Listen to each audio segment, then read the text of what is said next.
네, 오늘 저희가 먼저 시작할 거는 데일리 투어라고 우리가 말할 수 있는 시티 투어 이쪽 용어거든요. 시티 그 투어라고 불리는 그 데이 투어에 대해서 저희가 먼저 특히 데이 투어 중에서도 픽업 과정에 대해서 먼저 말씀을 드려보도록 하겠습니다. 그 제가 봤을 때 데이 투어는 크게 이제 픽업 과정에서는 크게 두 가지로 나눌 수 있는데 하루 전날 회사로부터 연락을 보통 받게 됩니다. 그 연락 받는 거를 우리가 인폼을 받는다라고 보통 통상적으로 이쪽에선 얘기를 하고요.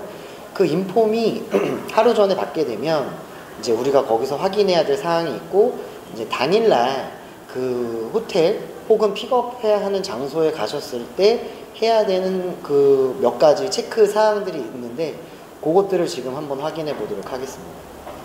일단 이게 이제 패키지 투어다 보니까 일반적으로 하루 전날에 그 다음날 투어할 손님들을 다 모아서 연락을 아무래도 주게 됩니다. 이게 하루하루 투어니까 그 전날 뭐 혹은 그 아주 오래 전부터 예약을 받아놓으면 참 좋겠지만, 보통 손님들은 내가 투어하기 바로 직전에 그 투어를 신청하게 되거든요. 그러다 보니까 아주 불가피하게 그 당일날 혹은 당일날 그 투어하는 그 전날에 그 인폼이라는 것을 받게 되는데, 처음엔 당연히 이제 손님의 정보를 저희들이 받겠죠. 그래서 여기 나와 있듯이 저희가 손님의 정보를 받고요. 그 다음에 저희들이 딱 손님의 정보를 받으면 보통 어디에서 픽업을 해야 되는지 호텔의 위치를 파악하게 됩니다.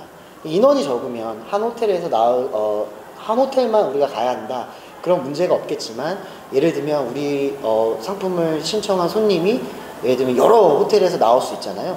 그러면은 그거를 나눠서 이제 저희들이 픽업을 다녀야 될 텐데, 그렇게 여러 가지 픽업지가 있을 경우에 그럼 우리는 이 장소, 호텔의 위치, 게스트하우스의 위치들이 어디에 있는지를 일단 먼저 파악을 하시는 게 좋겠죠. 두 번째는 요즘에 너무 게스트하우스들이 많이 생기기도 했거니와 호텔도 처음 가보는 곳들은 사실 잘 모르셔요. 그러니까 우리들이 좀 호텔의 전화번호라든지 혹은 차량으로 움직일 경우에 어느 동선으로 가겠다라는 것들을 우리가 조금 미리 전날 확인해 놔야 됩니다. 왜 그러냐면 차량 동선의 경우에 예를 들면 저희가 강남에서 강북으로 가는 이동 코스라고 생각해 보세요. 그러면 테헤란로를 거쳐 가야 된다. 그럼 테헤란로 그 테헤란로를 지나갈 때 나는 과연 어떤 얘기를 할 것이냐, 이런 것들에 대해서도 한번 미리 머릿속으로 한번은 저희들 정리를 해야 손님께 어떤 대화를 할 수 있을지, 어떤 멘트를 내가 얘기할 수 있을지를 확인할 수 있다는 거죠. 그 다음에 전화번호의 경우에는 서울이 보통 픽업이 오전에 하다 보니까 교통이 예를 들어 막히거나 그럴 수 있잖아요. 그럴 경우에 대비해서 컨시어지나 아니면 호텔 프론데스크나 아니면 게스트하우스의 전화번호를 미리 사전에 전날 체크해 놓는 게 좋습니다. 초보이실 때는 이렇게 실제 현장에서 손님이 안 나왔다거나 내지는 뭐 차가 막혀가지고 늦는다거나 혹은 뭐 어떤 급박한 위급사항이 발생할 수 있기 때문에 그때 가가지고 전화번호를 찾고 무언가를 하기에는 초보분들의 경우에는 마음이 아주 급하다는 거 아시죠? 예. 뭐든지 처음 하는 건 다 그렇게 좀 당황스럽고 그러지 않습니까? 그래서 그런 것들을 미리 확인하는 게 중요하고요.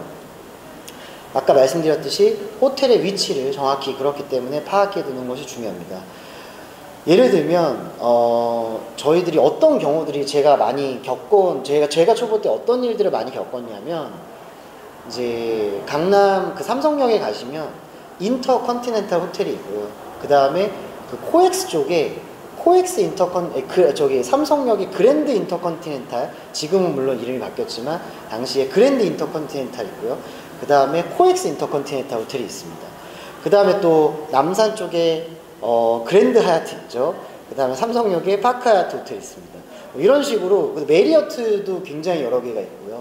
그래서 위치들을 혹시라도 잘못 알고 계실 경우에 픽업을 갔다가 나만 가고 손님은 다른 데 있는, 제가 혼자 다른 곳에 가 있는 그런 경우들이 발생할 수 있기 때문에 호텔의 위치를 반드시 전날 확인을 해 두셔야 됩니다. 그 다음에 물론 회사에서도 기사님께 사전에 미리 어디로 가셔라 라고 인폼을 드리기는 하지만 내가 내일 만나야 될 기사님과 전체적인 일정, 그 다음에 그리고 이제 어떤 동선, 그리고 픽업 시간 이런 것들을 확인을 해 놓으시는 게 좋으시겠죠. 이게 왜 중요하냐면 기사님하고 아까 말씀드렸듯이 이렇게 호텔을 저희가 착각할 수 있거든요. 그런 것들을 방지하고 기사님들이 보통 일정에 대해서는 받지를 못하세요. 그냥 몇 시에 어디로 가라 라고만 하시니까 기사님은 뭐 몇 명이 언제 타서 어떻게 움직이는지를 잘 모르시기 때문에 그런 것들을 사전에 공유해 주시면은 제가 봤을 때는 크게 문제가 없을 것 같습니다. 그 다음에 저희들이 한번 확인해야 될 것은 아까 말씀드렸듯이 인원이 적으면 문제가 안 되는데 굉장히 많을 경우가 있습니다. 이제 그렇게 예를 들면 내가 30명 정도를 그날 투어를 해야 된다. 그랬을 때 30명 앞에서 내가 얘기하는 것들이 막상 쉽지가 않거든요. 그런 것들 어떻게 할 건지 좀 준비를 잘 해 놓으시면 좋을 것 같습니다. 픽업할 때는 또 여러 가지 저희들이 확인해야 될 사항들이 있을 것 같습니다.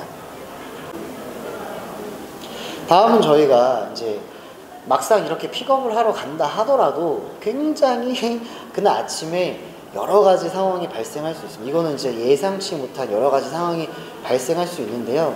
지금 제가 여기에 써놓은 이 모든 것들은 실제로 제가 한 번씩 겪어보고 그랬을 때 처리했던 문제들이기 때문에, 그리고 가장 많이 발생하는 사항들에 대해서 발생하는 그 예상 상황에 대해서 제가 이렇게 적어 놓은 것들입니다.